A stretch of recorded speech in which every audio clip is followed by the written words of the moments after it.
Cats, dogs, gerbils, rabbits. These are some of the usual pets, but not everybody sticks to the usual lineup of household animals. Some people have noticeably more exotic tastes. These are unusual pets you'll see for the first time in your life. Hyenas.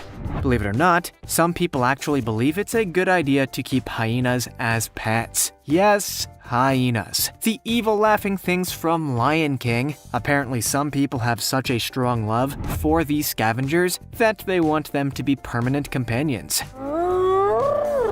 How interesting. Here we can see a picture of a huge hyena with a family. And to be honest, they don't seem harmful at all. Maybe it just depends on how they are raised. Like dogs. If you raise them with love, they will become lovely pets. Who wants a hyena like the one on this picture? I do. This specific hyena was raised by an expert who worked for many years to develop a strong bond between man and scavenger. To do that, he had to basically learn the gestures that would remind the hyenas who's boss, and they seem to love him for it. The hyenas can often be found nipping, rolling, and rubbing against him like any normal pet. Maybe the Lion King was wrong after all. Perhaps those weird guys could have become the best of friends with our beloved Simba? I need to stop basing my life choices on classic animated movies. Now it's time for the juicy topic. As crazy as this may sound, there are people who keep bats as pets. Yeah, really. People who keep bats as pets see them as good value for money, as they can live for longer than 25 years. The problem is they don't really like captivity, and being a pet is a type of captivity, so pet bats often die after just a year out of pure misery. So while you can keep a pet bat, it's maybe best for the bat if you don't. Bearded dragon. When I think of a beardy, I tend to think of a hipster at a Seattle Starbucks, discussing the intricacies of beat poetry in this messed up world. But apparently, some people have a different definition of the word. A decently sized lizard known as the bearded dragon. This lizard is native to Australia and is considered to be a pretty good pet, even for the most novice of reptile owners. However, that doesn't mean that they're easy to look after. Actually, they can be pretty complicated creatures in terms of their nutritional and environmental needs. As omnivores, they require a meal of prey and plant material to be fed at least once every 24 hours, and some specialized equipment to keep them well rested and safe. Despite all that gremlins-like instruction, they're actually very easy to tame and incredibly sociable. So they're more like dogs than anything else. The beardy is definitely one of the more unusual pets that you could get, especially if you're a first-time pet owner. But if you can manage to handle them well, these animals are apparently incredibly docile and friendly towards humans, which should probably be the #1 thing when you're looking for a first-time pet. The slow loris. What do you look for in a pet? Friendliness, laziness, big eyes? Well, here we have an animal that ticks all 3 boxes. Although they are incredibly toxic and dangerous towards humans, maybe I should have put that in the first part. The slow loris is one of the most unusually adorable animals you could ever see, with its big eyes and slow-moving movements, making it a kind of sloth-like baby creature. They're native to the Asian continent, and not a whole lot is known about the species. In fact, nobody can even be sure how many are left in the wild, thanks to traffickers who abduct and sell the lorises for sale as pets, ingredients for traditional medicine, or photo opportunities at tourist hotspots. What makes the loris such a fascinating pet is that it shouldn't be a pet. This is a venomous mammal, whose bite is toxic and dangerous to humans. Many traffickers remove the teeth upon capture, which is also why so many lorises die during transit. These animals should not be pets under any circumstances, yet many people cannot help but be under their spell. Something about those eyes, its movements, it's just so cute. But resist, get a dog. Fennec fox.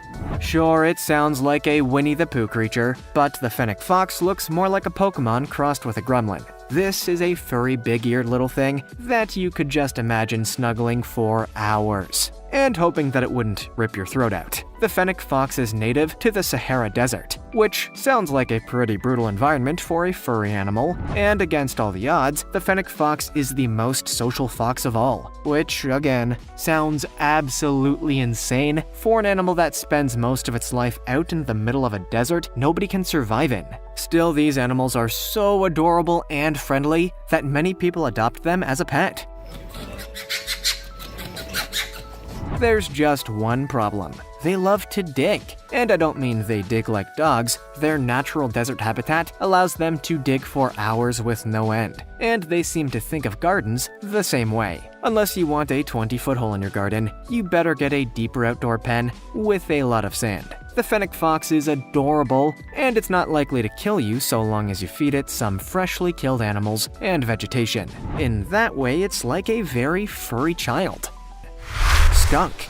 Look, I'm not going to explore the psyche of a human being who wants to keep a skunk as a pet. If you feel that's something you're into, go right ahead. I'm just saying this. Prepare to be single for a very, very, very, very long time. Nothing says mood killer than the scent of a skunk spray. And thus began Skunk Haven, a sanctuary for unwanted skunks. It's completely legal to keep a domesticated skunk as a pet in 17 states of the United States. That's absolutely true. The critical word is domesticated. You can't just grab any skunk from the side of the road and say, "That's my baby." Domesticated skunks are descented at a young age, meaning they grow up unarmed, and less likely to transform your house into the perfume department from hell. Unfortunately, the payoff is that these animals are tough to look after, since their diet consists of everything from insects to fruit to snakes and garbage. The parallels to humans just keep coming. Keeping a skunk as a pet sounds pretty crazy, but some genuinely consider them to be loving and docile companions. But again, I will remind you that you probably will be single for a long time.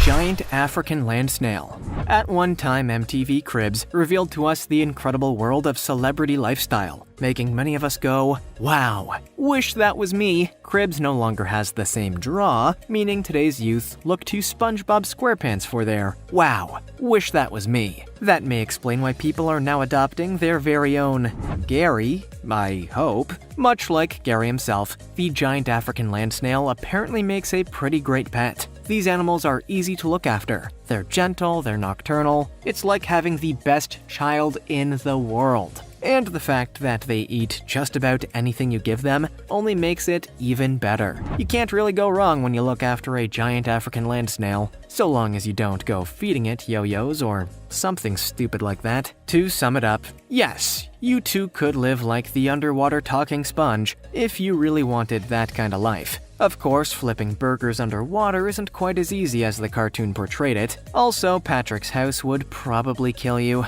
Man, Bikini Bottom sounds awful. Python.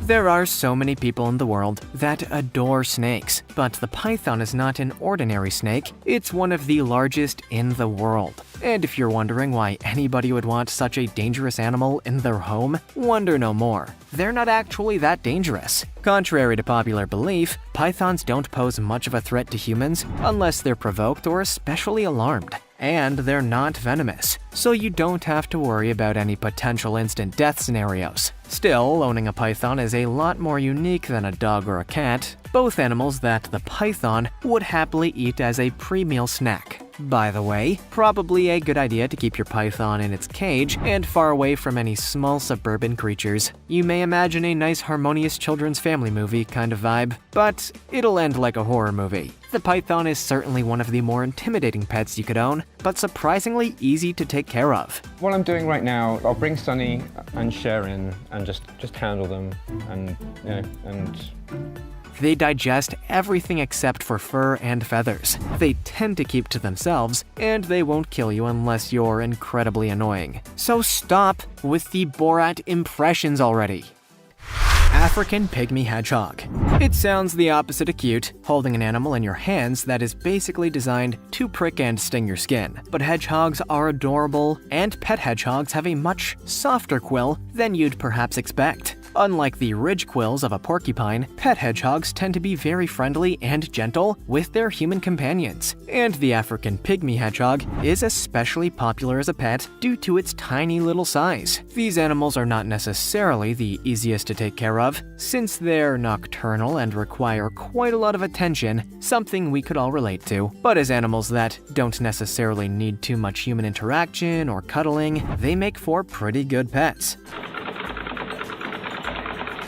You just have to spend some time with it whenever you feel up to it, and then leave it alone to have adventures you will never even know about. Raising a hedgehog as a pet is one of the more unusual pursuits you can have, but when the animal is this cute, I totally get it, and as long as it doesn't make me hurty in my hands, I'm absolutely on board. Capybara.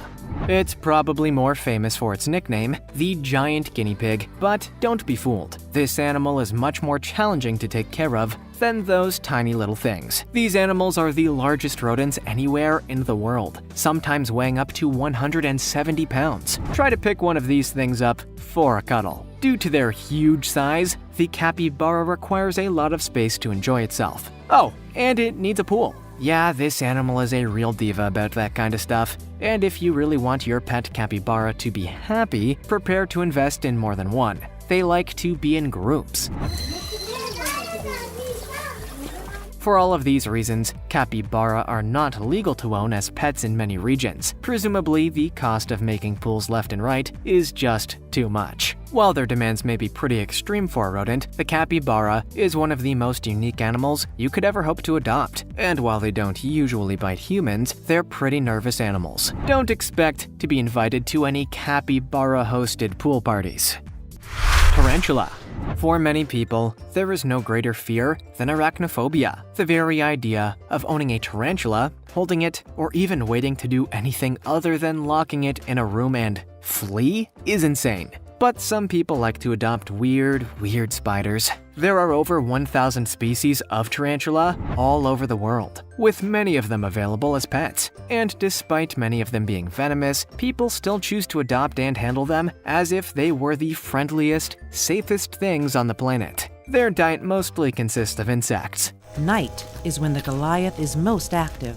Though larger tarantulas can be fed with mice and even lizards, which is a horrific thought for many of us. The varying species also have huge differences in their speeds. Ground-dwelling tarantulas are slower, while tree-dwelling species are quick and agile. I think I'll stick to owning dogs, thank you. If you're not a fan of spiders, nothing could be worse than intentionally having one in your home. But for those that love these, things, this isn't all that unique an animal. It's a beautiful, wonderful friend that many of us don't like.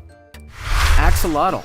The axolotl, or Mexican walking fish as it's often known, is not a fish whatsoever. Actually, it is a neotenic salamander, one of the world's most unique and strangest species, and it is also apparently a popular pet for some. I guess the walking fish thing is a pretty fascinating selling point. The axolotl is usually found in freshwater lakes or ponds around Mexico. And there may be another fascinating reason they're such popular pets. It takes a lot to kill them. Much like the metal dude in Terminator 2, the axolotl can lose its limbs and regrow them in a matter of weeks. And it's not just limbs. It can also regenerate its heart, lungs, spinal cord, and even brain several times before seeing permanent damage. They looked so cute together in the shadows. Speaking of caves. This means it's a pretty great pet if you're especially clumsy. And goodness knows there's a lot of clumsy people out there. The axolotl is a carnivorous animal, but poses no threat to humans. They eat worms, tadpoles, insects, and other small animals, so you can rest assured it won't eat you. Well, maybe a toe. The wallaby. Crikey, mate. Alright, let me start by apologizing to the people of Australia for that bad accent. I'll try to avoid any Crocodile Dundee jokes, but I can't promise anything. Let's talk about wallabies, nature's other kangaroo. Much like the old boxing roos, wallabies are native to Australia, but can also be found in New Guinea. They're pretty much identical to kangaroos, except that they're much smaller. But you get all the fun you'd get with an adult kangaroo, like the high-speed bouncing, the aggressive hind legs that could kill a man if he's not paying attention, and or provoking the animal, etc. Come on, Damien. me go do some work. All the fun stuff. However, domesticated wallabies are actually not all that hostile, if raised properly. In fact, these animals are known to be very cuddly and often follow their owners around the house. As for other animals, the wallaby gets along just fine with them. It's like living in an early 2000s family movie, right? All that said, the government of Australia are pretty clear in their insistence that these animals should not, under any circumstances, be kept as pets. So, kind of throwing cold water onto the hot fire of our excitement right there. Marmoset monkey. Considering that they're our ancestors, you'd expect that monkeys would make for pretty good pets. After all, if we developed our way of life from them, it shouldn't be too hard, right? A quick Google search tells me it's incredibly hard.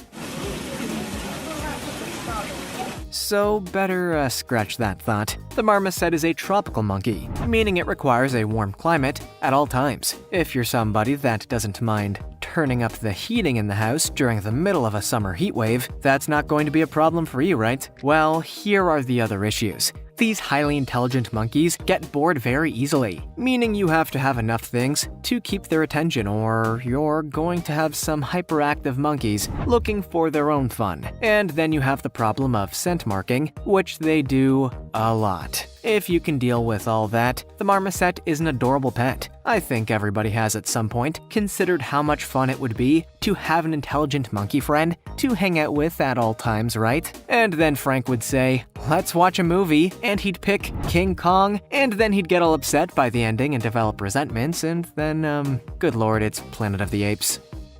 Kinkajou. Hands up. Who knows what a kinkajou is? Alright, I can't see your hands. Well, if you know what it is, well done. If you don't, join the club. Kinkajou is a small raccoon-type mammal with a pretty adorable name, and yet very few people have actually heard of it. The kinkajou is almost unbearably adorable, with its big eyes and tiny little face, but they don't necessarily make for great pets. Most of the time they're friendly, curious, and gentle, but they're pretty easy to scare, and when they get scared, they can get aggressive quickly, scratching, biting, and potentially injuring their owners. A lot of fun. The kinkajou is also a highly active pet, requiring a lot of room for exercise and play, meaning your home gym may become a shared environment that you can't use. Actually, some of us would be okay with that. The kinkajou is a wild animal, putting it in a very unique position. It's not adapted enough to be a domestic animal, but it's not so feral to be a truly wild animal. But you know, most people just adopt these animals because they're cute, so it ticks that box, I guess. Sugar glider. You've almost definitely seen the viral videos of the sugar glider, a tiny little possum that can glide through the air. But do you think you could take care of one as a pet? Some people do. The sugar glider is by no means a low-maintenance animal, requiring fresh fruit every day and a big cage to live in. They're also very loud, so you should probably prepare for that, unless you happen to live in a soundproofed house, in which case you truly are living the dream. Despite all those high-maintenance issues, many have still raised sugar gliders into loving, fun pets. Now, sugar gliders love, I feel like this one knows. However, because they're so highly social, sugar gliders can experience intense depression if they're alone. For that reason, many prefer to adopt pairs of sugar gliders, allowing them to raise a makeshift colony that prevents the animal from feeling lonely or isolated. No only child syndrome for these pets. For all the difficulties they may pose, sugar gliders are curious animals that love getting to play with their owners. If raised properly, they form a strong bond with those around them. And if not, they'll just glide right out of that window. Would you adopt any of these unusual pets? Let us know in the comments. Also, check out our other cool stuff. See you next time!